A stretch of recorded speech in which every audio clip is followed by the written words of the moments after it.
Magandang umaga, magandang hapon, magandang gabi, mga kapatid, mga kakwento.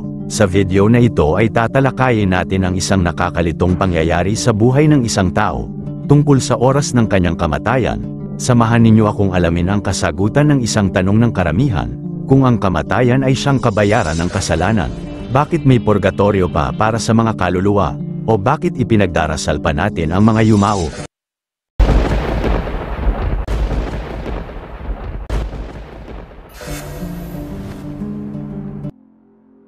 Sa konteksto ng Kristyanismo, ang konsepto ng pagbabayad sala ay isang pangunahing doktrina na nagsasabing ang kamatayan ni Jesus sa krus ay nagbigay ng bayad para sa mga kasalanan ng sangkatauhan. Gayunpaman, may mga iba pang pananaw na hindi sumasang-ayon sa konsepto ng pagbabayad sala.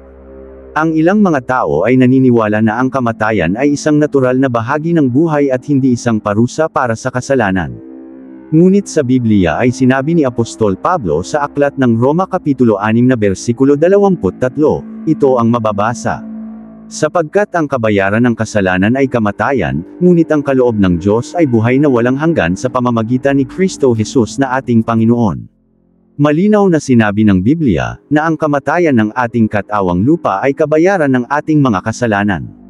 Ibig bang sabihin na kapag namamatay ang isang tao ay agad na napatawad ang kanyang kasalanan dahil ito ay pinagbabayaran na niya sa pamamagitan ng kanyang pagkamatay? Ngunit kung totoo, maniwala na ba tayo na di na kailangan pa na mayroong purgatorio para sa mga kaluluwa? Dahil naiisip natin na nawawala na ang kasalanan sa pamamagitan ng pagkamatay. O dapat na ba tayong umaasa na diretsyo na sa langit ang kaluluwa ng isang tao dahil tapos na niyang binayaran ang kanyang kasalanan?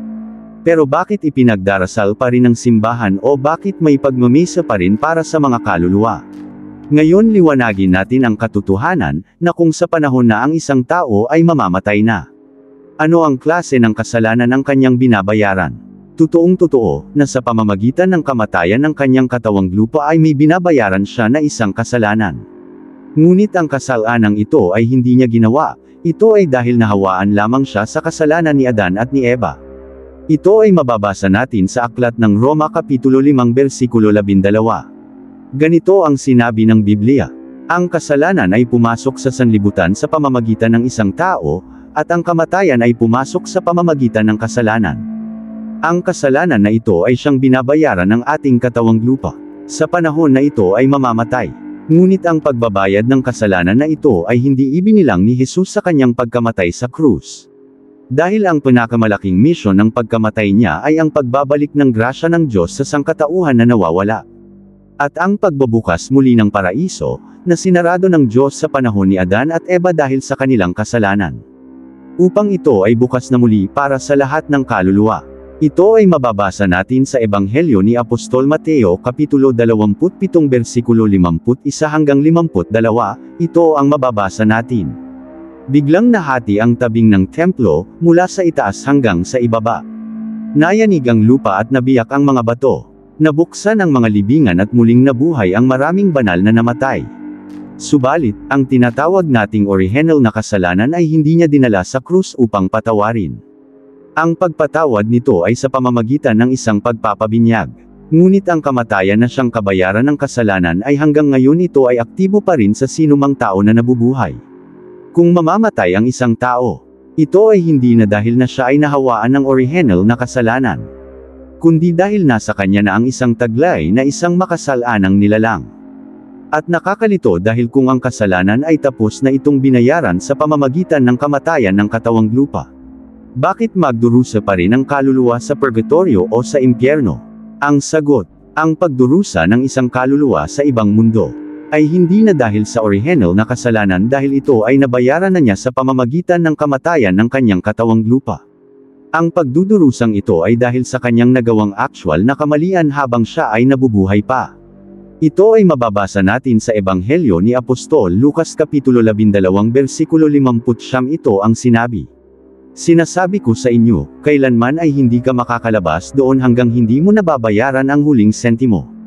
At malinaw na ang pagdurusa na ito ay nasa purgatorio dahil sinabi na pwede pa itong makaahon matapos makabayad.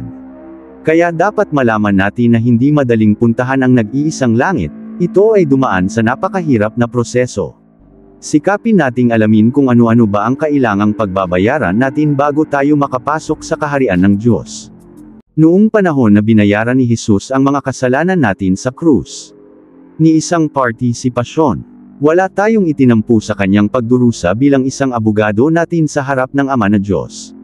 Ngunit sa pangalawang pagkakataon, kung gusto natin na maliligtas muli, dapat nating malaman na hindi na katulad ng pagkamatay ni Jesus noon na wala tayong pwedeng gawin dahil pinasan na niya lahat ng ating kamalian. Kaya wag na nating ipagwalang bahala kung ano ang dapat nating gawin bilang partisipasyon ng ating kaligtasan. Dahil kailanman ay hindi na babalik si Jesus bilang abogado natin kundi siya ay isa ng hukom. Kaya iwasan natin ang mga babala ng Panginoon. Katulad ng sinabi ni Jesus sa Ebanghelyo ayon kay Apostol Mateo Kapitulo 5 versikulo 22. Ang humahamak sa kanyang kapatid ay mananagot sa hukuman. At sino mang magsabi sa kanyang kapatid, ulul ka, ay nanganganib na maparusahan sa apoy ng impyerno. Ibig sabihin na kahit sa pagsasalita ng masama sa kapwa ay pwede tayong magbabayad ng walang katapusan sa pamamagitan ng apoy sa impyerno. Ito po ang ating kasagutan sa napaka-importanteng katanungan. Kung ang kamatayan ng katawang lupa ng isang tao ay ang kabayaran ng kanyang kasalanan, bakit pa may purgatorio o pagdadasal para sa mga kaluluwa? Hanggang sa susunod, maraming salamat sa inyong panunood.